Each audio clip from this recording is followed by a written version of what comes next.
పిల్లలు, ఈ కథలో మనం తెలుసుకోబోయే ఆసక్తికర విషయాలు ఎన్నో ఉన్నాయి. జాగ్రత్తగా చూడండి. ఒక అందమైన విల్లో బ్రూక్ అనే చిన్న గ్రామంలో బన్నీ అనే ఆసక్తికరమైన అబ్బాయి నివసించేవాడు. అతను ప్రకాశవంతమైన కళ్ళు మరియు మంచి జుట్టుతో చూడటానికి ఎంతో అందంగా ఉండేవాడు. ఆ కుర్రవాడు తన ఇంటి చుట్టూ ఉన్న పొలాలు మరియు అడవులను అన్వేషించడం ఇష్టపడేవాడు. మాట్లాడే జంతువులు మరియు మంత్రముగ్ధమైన జీవులతో నిండిన మాయా అడవి అయిన విస్పరింగ్ వుడ్స్ గురించి గ్రామస్తులు చెప్పే కథలను బన్నీ తరచుగా వింటూ ఉండేవాడు. ఒకరోజు సూర్యుడు ఉదయించే సమయంలో బన్నీ తను విన్న కథలను తెలుసుకోవడం కోసం అడవులను కనుగొనడానికి ఇది సమయం అని నిర్ణయించుకున్నాడు. అతను తనకు ఇష్టమైన స్నాక్స్, ఒక శాండ్విచ్, ఒక ఆపిల్ మరియు కొన్ని కుక్కీలతో ఒక చిన్న బ్యాగ్ని ప్యాక్ చేసి తన సాహసయాత్రకు బయలుదేరినాడు. బన్నీ విస్పరింగ్ వుడ్స్ అంచుకు చేరుకున్నప్పుడు అతను ఉత్సాహం మరియు భయాందోళనల మిశ్రమాన్ని అనుభవించాడు. చెట్లు ఒకదానికొకటి రహస్యాలను మాట్లాడుకుంటున్నట్టు గుసగుసలాడుకుంటున్నాయి. వాటి ఆకులు ఘుమఘుమలాడుతూ ఎత్తుగా మరియు గర్వంగా నిలబడి ఉన్నాయి. ఊపిరి పీల్చుకుంటూ అడవిలోని చల్లని నీడలోకి అడుగు పెట్టాడు. మొదట్లో అడవులు నిశ్శబ్దంగా కనిపించాయి. బన్నీ ఆకులను వడపోస్తున్న సూర్యకాంతిని మెచ్చుకుంటూ ఒక మలుపులు తిరిగాడు. అకస్మాత్తుగా అతనికి మందమైన స్వరం వినిపించింది. హెల్ప్, హెల్ప్, హెల్ప్, హెల్ప్ అనే శబ్దం వినిపించింది. బన్నీ శబ్దాన్ని అనుసరించాడు మరియు వెంటనే ఒక పొదలో చిక్కుకున్న చిన్న కుందేలును కనుగొన్నాడు. దాని మెత్తటి తెల్లటి తోక బాధలో వణికిపోయింది. అరెరే, చింతించకండి, నేను మీకు సహాయం చేస్తాను అని బన్నీ అన్నాడు. జాగ్రత్తగా అతను ముళ్ళ నుండి కుందేలును విడిపించాడు. మీకు ధన్యవాదాలు, కుందేలు తోకను ఊపుతూ చెప్పింది. నా పేరు బింటు. మీరు ఇక్కడికి చెందినవారు కాదు, అవునా? లేదు, నేను బన్నీని. అతను సమాధానం చెప్పాడు.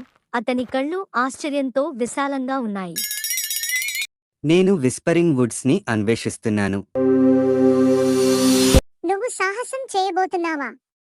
ఈ అడవులు చాలా మాయాజాలం కలవి, కానీ మీరు జాగ్రత్తగా ఉండాలి. నన్ను అనుసరించు, నేను మీకు చుట్టూ చూపిస్తాను. ఉత్సాహంగా బన్నీ బింటుని మరింత లోతుగా అడవిలోకి అనుసరించాడు. వారు మెరిసే ప్రవాహాలు, పూల పొలాలు మరియు ఎత్తైన చెట్లను దాటారు. పువ్వుల సువాసన మరియు ప్రకృతి యొక్క మృదువైన శబ్దాలతో గాలి నిండిపోయింది. వారు నడుస్తూ బింటు ఇతర జంతువులకు బన్నీని పరిచయం చేసింది. వారు క్లారా అనే తెలివైన గుడ్లగూబను కలుసుకున్నారు.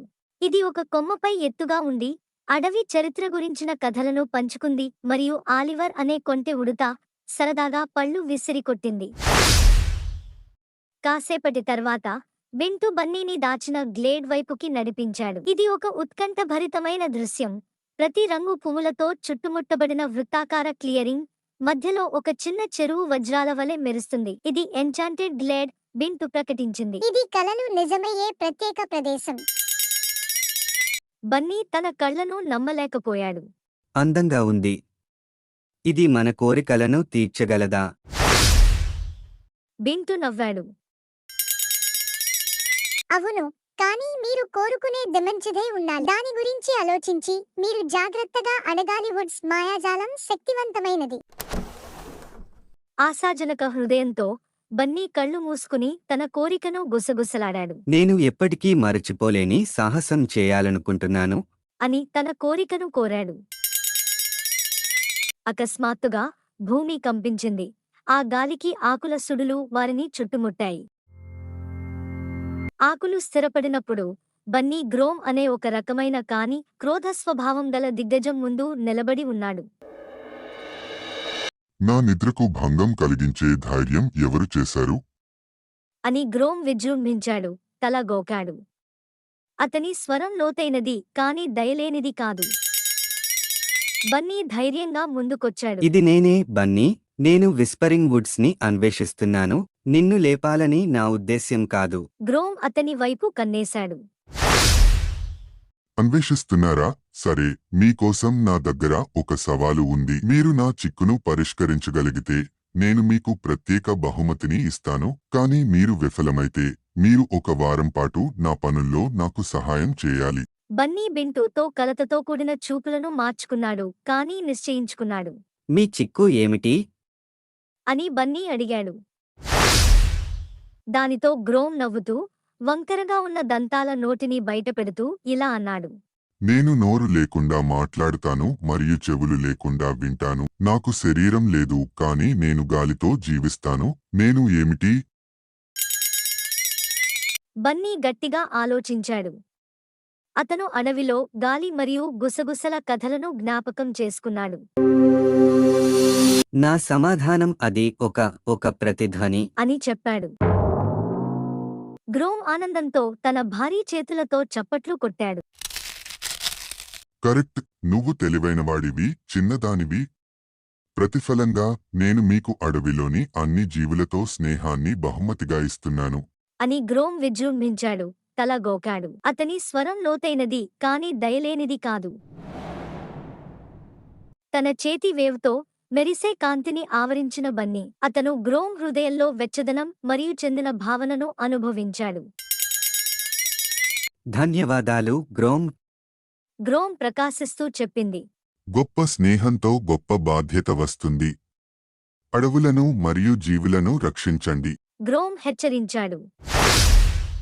ఈ వార్తను పంచుకోవడానికి ఉత్సాహంగా బన్నీ మరియు బింటూ ఎన్చాంటెడ్ గ్లేడ్కి తిరిగి వెళ్లారు. బన్నీ కొత్త బహుమతిని ఒక పండుగల జరుపుకోవడానికి వారు తమ స్నేహితులందరినీ తెలివైన క్లారా, ఉల్లాసభరితమైన ఆలివర్ మరియు చాలా మందిని సేకరించారు. వారు మెరిసే నక్షత్రాల క్రింద నృత్యం చేశారు, ఆటలు ఆడారు మరియు కథలను పంచుకున్నారు. బన్నీ తనకు ఎన్నడూ తెలియని ఆనందాన్ని అనుభవించాడు. రాత్రి పొద్దుపోయే కొద్దీ అడవికి, అందులోని జీవులకు ఎంత ప్రత్యేకమో అర్థమైంది. చంద్రుడు ఆకాశంలో పైకి లేచినప్పుడు బన్నీ బింటూ వైపు తిరిగాడు. నేను ఎప్పటికీ ఇక్కడ ఉండాలనుకుంటున్నాను. అతను కోరికతో చెప్పాడు. బింటూ చెవులు వాలిపోయాయి. మీరు ఎప్పుడైనా సందర్శించవచ్చు, కానీ గుర్తుంచుకోండి, మీకు కూడా ఇల్లు ఉంది. మీరు మీ సాహసాలను పంచుకోవడం ద్వారా మాయాజాలాన్ని మీ గ్రామానికి తిరిగి తీసుకురావచ్చు. 2 ప్రపంచాల ప్రాముఖ్యతను అర్థం చేసుకున్న బన్నీ నవ్వాడు. నువ్వు చెప్పింది నిజమే. నేను ఈ స్థలాన్ని మరియు నా స్నేహితులను ఎల్లప్పుడూ ఆదరిస్తాను. బింటూ పిలిచాడు. తిరిగి వస్తానని వాగ్దానం చేయి. నేను వాగ్దానం చేస్తున్నాను. బన్నీ తిరిగి సూర్యకాంతిలోకి అడుగుపెట్టినప్పుడు చేతులు ఊపుతూ బదులిచ్చాడు. అతను తన గ్రామానికి చేరుకున్నప్పుడు బన్నీ భిన్నంగా భావించాడు. అతను మాయాజాలం, స్నేహం మరియు సాహసం యొక్క కథలతో నిండి ఉన్నాడు. అతను ఆమె అనుభవాలను గ్రామస్తులతో పంచుకున్నాడు. వారు విశాలమైన కళ్లతో విన్నారు మరియు వెంటనే విస్పరింగ్ వుడ్స్ కథలు విల్లోబ్రూక్ అంతటా వ్యాపించాయి. ఆ రోజు నుండి బన్నీ తనకు వీలైనప్పుడల్లా విస్పరింగ్ వుడ్స్ను సందర్శించాడు. ప్రతి సాహసం కొత్త స్నేహితులను మరియు పాఠాలను తీసుకువచ్చింది మరియు అతను ప్రకృతి సౌందర్యాన్ని మరియు స్నేహం యొక్క ప్రాముఖ్యతను ఎంతో ఆదరించడం నేర్చుకున్నాడు.